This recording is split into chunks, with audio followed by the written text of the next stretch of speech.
Vamos continuar com o estudo do Sermão do Monte. Mateus, capítulo 7, do verso 7 ao 12. Peçam e lhes será dado. Busquem e acharão. Batam e a porta será aberta para vocês. Pois tudo o que pede, recebe. O que busca, encontra. E a quem bate, a porta será aberta. Ou quem de vocês, se o filho pedir pão, lhe dará uma pedra? Ou, se pedir um peixe, lhe dará uma cobra? Ora, se vocês que são maus sabem dar coisas boas aos seus filhos, quanto mais o Pai de vocês que está nos céus dará coisas boas aos que lhe pedirem. Portanto, tudo o que vocês querem que os outros façam a vocês, façam também vocês a eles, pois esta é a lei e os profetas. Nesse trecho, o Senhor Jesus, mais uma vez, está falando sobre oração.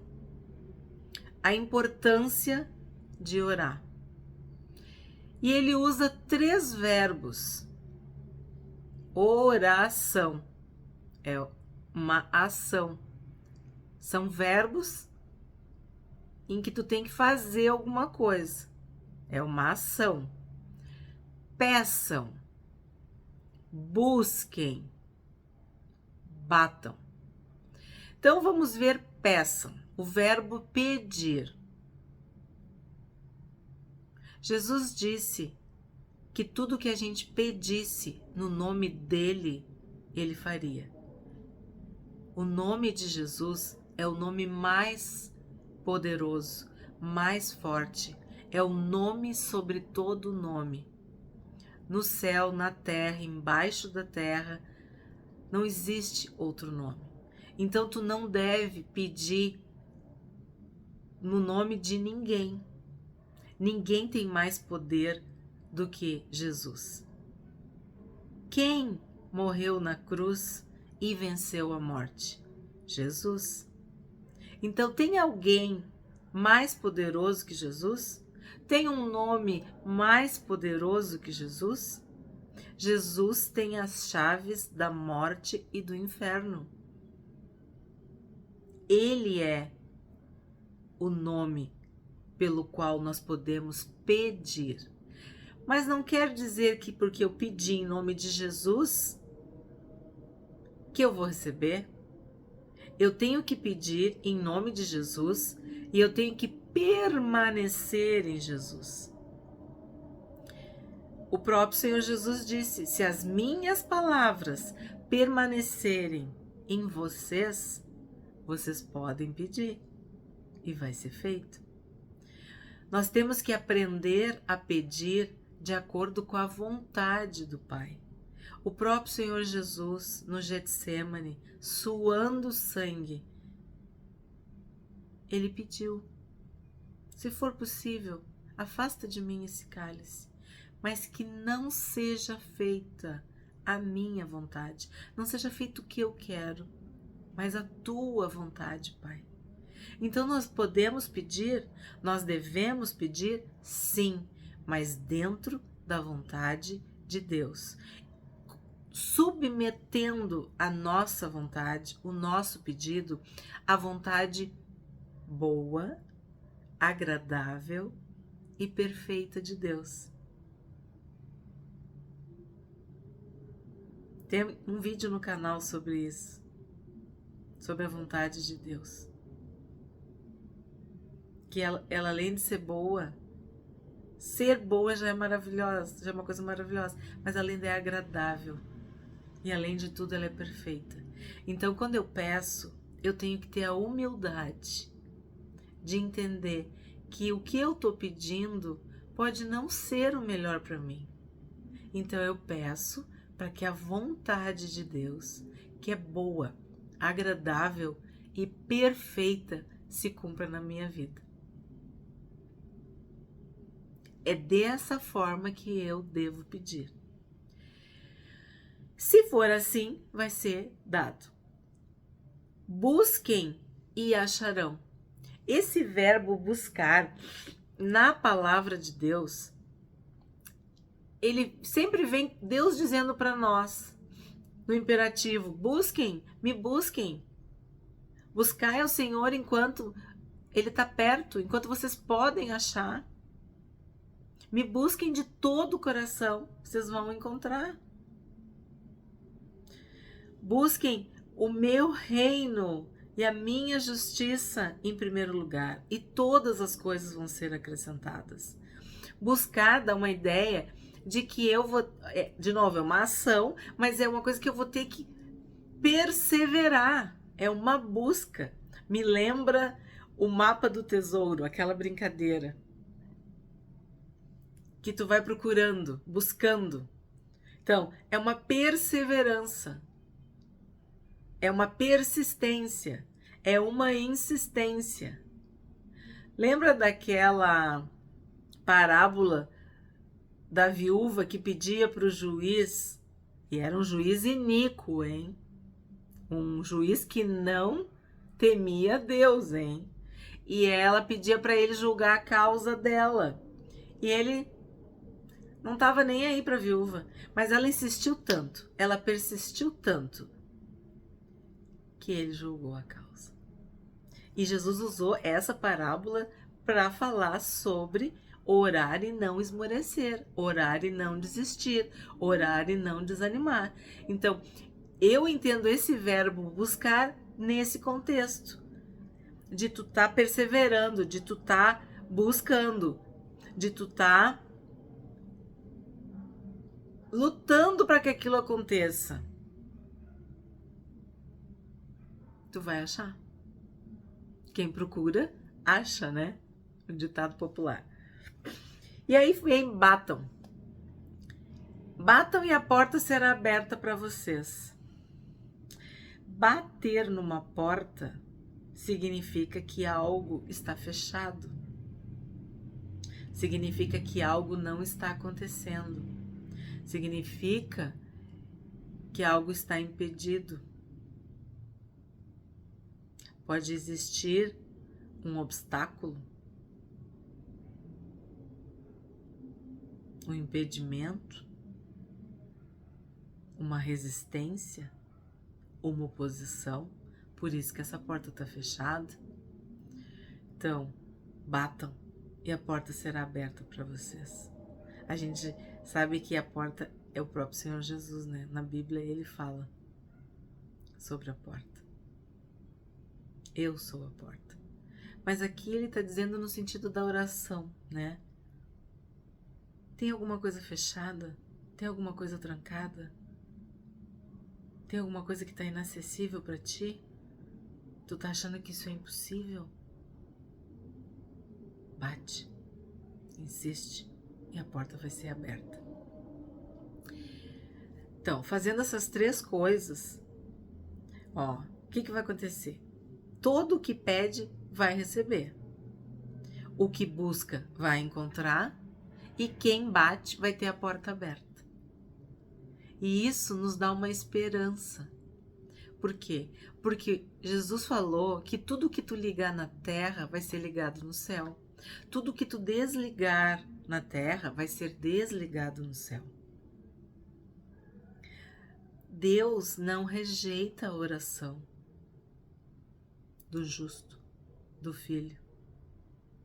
Ele está atento, sabe? Atento, com o ouvido atento para ouvir as nossas orações, as orações dos seus filhos, daqueles que se humilham na sua presença, daqueles que dependem dele, daqueles que o buscam de todo o coração, de toda a alma, de todo o entendimento. Colocam tudo diante do Pai, colocam suas coroas diante do Pai. Tudo aquilo que é precioso, colocam para Deus. Em humilhação, em dependência, em carência, em fraqueza, para que Deus que é o nosso pastor, não permita que nada nos falte. Que esse Deus venha em nosso socorro.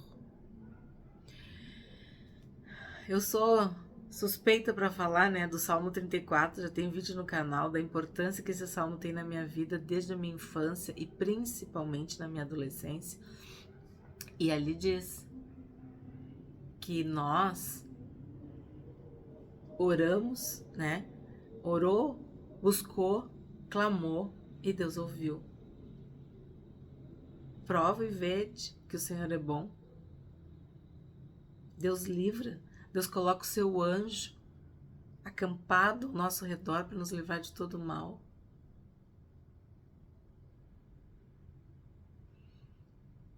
É isso que a gente tem que crer. Quando a gente se aproxima de Deus, a gente tem que acreditar que Ele é galardoador, que Ele é recompensador, que Ele é um Deus dadivoso. Ele tem presentes, Ele tem dádivas. Ele tem bênçãos para aqueles que se aproximam dele. E aí Jesus dá um exemplo de um filho que pede um pão, de um filho que pede um peixe. E aí eu vou falar para vocês que no Evangelho de Lucas tem aquela frase do escorpião. Porque quando eu cito os três. Mas em Mateus só tá pão e pedra, peixe e cobra. Mas em Lucas tem, o filho vai pedir um ovo e tu vai dar um escorpião? Aqui no Rio Grande do Sul a gente fala, bem capaz, não vai fazer isso. Se o filho pede pão, tu vai dar o pão, tu não vai dar uma pedra. Se o filho pedir peixe, tu não vai dar cobra, tu vai dar o peixe. Se o filho te pedir ovo, tu não vai dar escorpião, tu vai dar ovo. Tu, sendo pai, sendo mãe, não tem essa possibilidade, né? Só que aí olha o que Jesus está dizendo. Vocês que são maus. Se Jesus está dizendo que eu sou má, é porque eu sou. Davi, no Salmo 51, ele diz que nós somos pecadores e que nós pecamos contra o céu. E que em pecado ele foi concebido, na iniquidade ele foi concebido. Nós sabemos que o germe do pecado está em nós. Então, a nossa natureza, ela é caída, ela é carnal. A natureza humana, ela é pecaminosa. E mesmo assim, sendo mal, na essência, nós, como pais, mães, pessoas que têm condições de ajudar outros, fazem o bem. Se alguém te pede uma coisa, tu vai fazer o que a pessoa te pediu, não é? Pois é, Jesus está comparando que se nós que somos assim, sabemos, são maus e sabem, nós sabemos dar coisas boas para os filhos, quanto mais o Pai Celestial, o Pai do céu. Estou usando também um pouco de Lucas, tá? Que aqui está dizendo o Pai de vocês. Mas Lucas fala o Pai Celestial, o Pai Celeste, o Pai do céu. Se o Pai da Terra consegue ser um pai bom, um bom pai, imagina o Pai do céu. Então, tem gente que não pede porque não confia em Deus, porque não acredita que Deus possa fazer.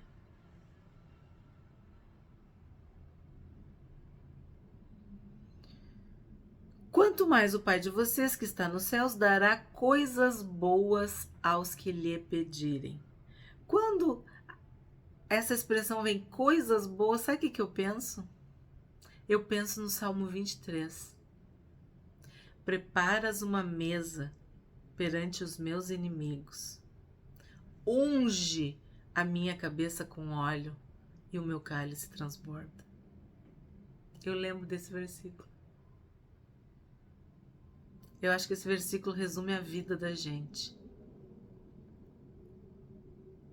Preparas uma mesa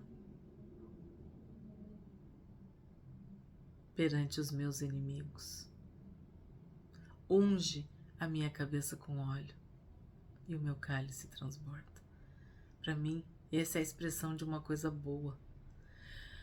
Em Lucas, de novo, ele fala do Espírito Santo, que não tem coisa boa, mais boa do que receber o Espírito Santo. E aqui a gente viu a doçura do fruto do Espírito, né? Se tu tem o Espírito Santo, tu vai ter amor no teu coração, tu vai ter paz, tu vai ter alegria. Tu só vai ter coisa boa. De novo, no Salmo 34, provai e vede que o Senhor é bom. Experimentar a bondade de Deus. O Salmo 23, certamente que a bondade e a misericórdia vão nos seguir todos os dias da nossa vida. Então, o que é uma coisa boa para ti? O que é que tu precisa do bom Deus? Que coisa boa é essa que tu busca? Saiba que é bom e é boa do ponto de vista de Deus. Porque nós, Tiago diz, nós pedimos mal. Muitas vezes a gente pede para gastar, para se deleitar, e não para servir, não para glorificar. Então muitas vezes Deus nos diz não, porque aquilo não é bom. Assim como um pai que disciplina seu filho, sua filha, que diz não, não vou te dar, é muito cedo, ou isso não é bom para ti. Então, temos que pensar na perspectiva do que é uma coisa boa. Ó, ele dará coisas boas aos que lhe pedirem. A gente já viu tudo o que é preciso para poder pedir. Como que tem que pedir? Então, tu fez tudo certo até aqui. E aí tu quer aquela coisa boa, que tu atribui, que tu acredita que é boa. Mas quem é que sabe o que é bom para nós? O nosso Pai.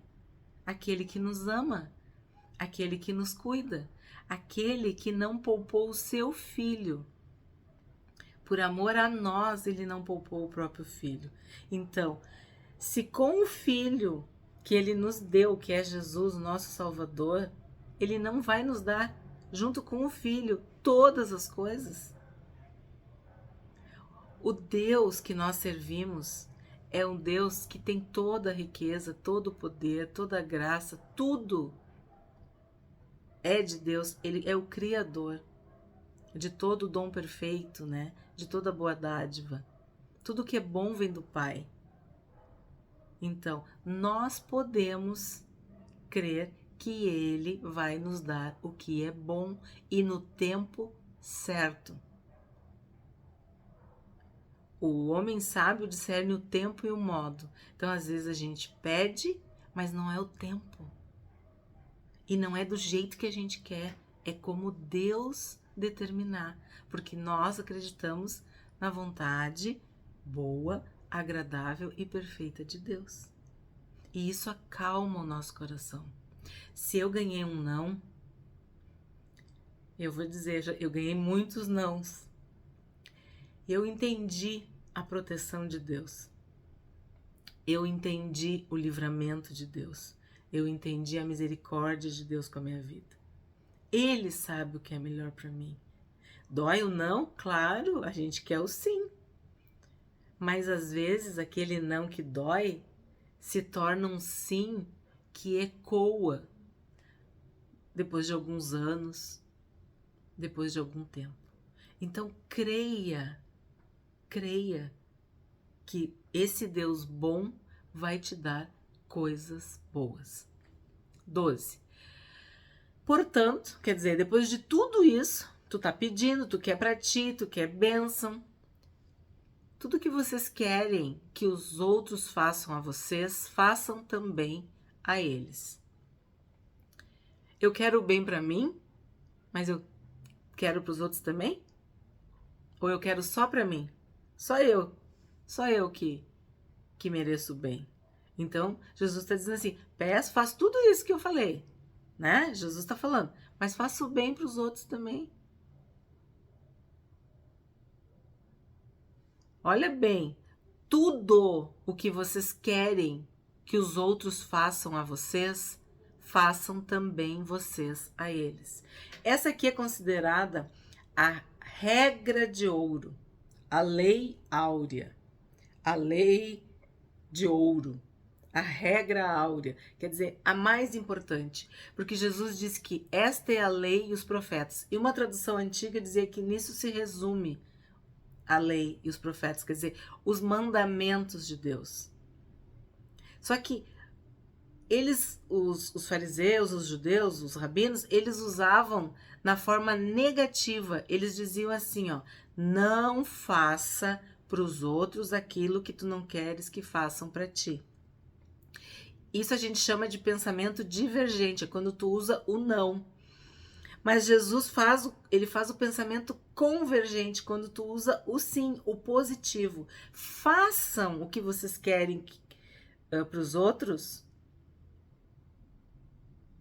Façam para os outros o que vocês querem que façam para vocês. Façam. Vocês entenderam?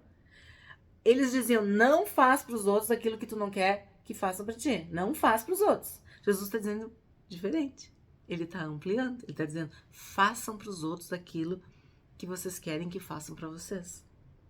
Porque isso resume a lei e os profetas. E aí tu pensa nos mandamentos.